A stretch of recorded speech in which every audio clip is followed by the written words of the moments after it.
Actually po, meron pa akong... Ang ganda mo. Ay! Ate ko kayo eh! Actually, meron po naliligaw sa akin ngayon. Kanina ko lang nakilala. Ang pangalan ay Tatad. Tatad, dali ka nga dito. Bet na bet. Kunyari, ito si Tatad. Nagpapapogi. Papansinin. Sige, magpapogi ka nga sa kanya, Tatad. Papansinin mo ba yung ganyan, RC? Hindi po. Kasi hindi pa ako tumitingin sa pogi. Harap-harapang rejection. Ni-reject mo, harap-harapan!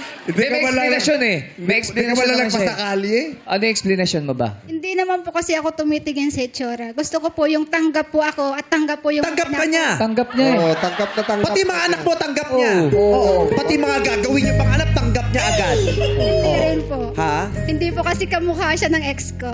Ay! Tatan! Uy! Diyos ko! Yung ganito may kamukha pa!